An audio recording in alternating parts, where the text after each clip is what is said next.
Hi, today I'd like to talk about how we are so easily addicted to games. To begin this topic, I'd like to discuss how humans are motivated by achieving tasks and working towards achieving tasks. In terms of achieving tasks, we like it when we are able to get the goals we write for ourselves, the things that we wanted to buy, the people that we like, and so on and so forth. In the other sense, we like working towards achieving our goals. We prefer a win after a long, hard match versus a quick and easy win that doesn't really feel like you did anything. And when you think about it, some of the things in life are that feel the best to oneself can be a combination of these two things. If you're able to achieve the perfect body, you have not only worked a tremendous amount of time, a tremendous amount of difficulty to get there, but you also have achieved kind of that image you set for yourself. And that is incredibly rewarding. If you wanted to start a family one day, you have worked through kind of being in relationships, getting in, going through the process of, you know, you know, childbirth and all that stuff. I wouldn't really know, but like I'm just making examples. And once you get to that point, it feels great because you only not only you achieved it, but it was a treacherous road to get there. So you can see in these examples of in life where you have these two aspects where they're helping you feel really good about yourself. But the reality is that in real life, these things are relatively really hard to get in the sense that you have to work a lot of time to get it. You have to put yourself out there to get it.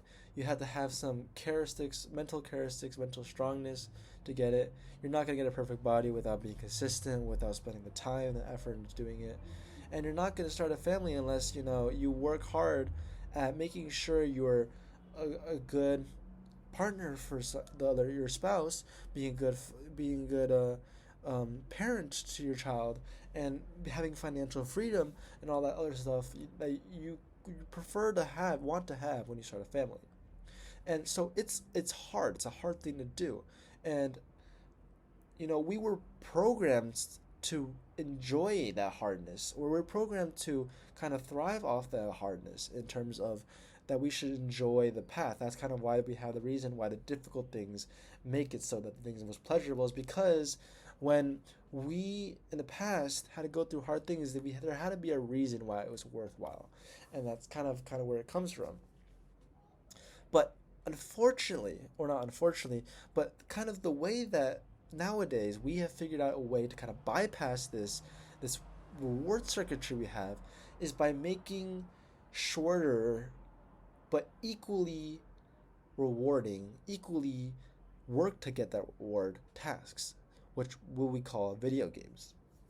And the sense I'll give you an example of make the idea more clear is, let's say, a video game tycoon, right? You try to build your own retail shop, and in this game, you're kind of doing the same things as you do in real life. You need to build it from the bottom up, the architecture, all the people, all the stock, everything like that. So you are still working towards something, and you are still achieving as you go. So if your initial goal was to start the store with a bunch of stock and build a little cubicle, whatever, little small room first, you could achieve that within minutes. And within, let's say not only minutes, but like within 1 hour maybe. And in this sense, on a much shorter scale, you're accomplishing both of these tasks and attaining the task that are incredibly powerful and incredibly pleasurable to the human. And in doing it in that short term, we feel the blast of all those pleasure in a much shorter time, in a much quicker time.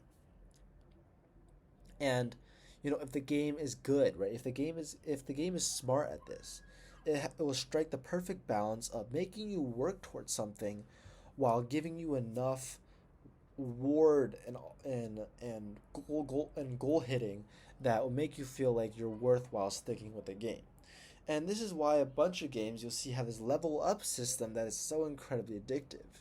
And like let's say Clash of Clans or Clash Royale, you know, Supercell does a really good job of making sure that the progressions are there, but they still take a long time to get to there. So getting from like Town Hall 1, which is a level in Clash of Clans, to Town Hall 7, which is another level, will take a relatively long time for other games, like maybe like 7 months. But as long as you see yourself progressing, we feel the reward of it, and we feel that, oh my gosh, we worked so hard towards it, and it feels so much better. And so these are what a lot of games do. They make you feel like you're working towards something, and since they're actually able to give you rewards, make you feel like you're achieving things, it makes you so much more motivated to stick with it. On the contrary, if we're talking about working out again, right, we rarely have these symbols of achievement and reward. It can take years before you actually see results that you want. It can take so many efforts and so much hours of going to the gym, of prepping your meals, of all this stuff before you can see anything. And to that, a lot of people feel like they already failed. They feel they don't get the reward that they want, anticipated, and that will make them give up very easily.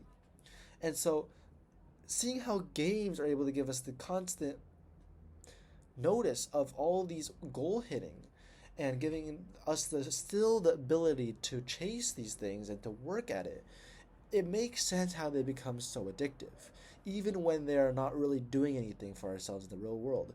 So essentially, the point here is that video games are just attacking our basic reward circuitry and how our brain works with reward and works with attempting task rewards in a way that is actually doing nothing and is just purely kind of negative. Of course, there are things that you can learn with the games you play, and it can be fun a lot of times, but I think it's very important to recognize that there are attacking a specific part of your brain that is meant to actually do things in the real life.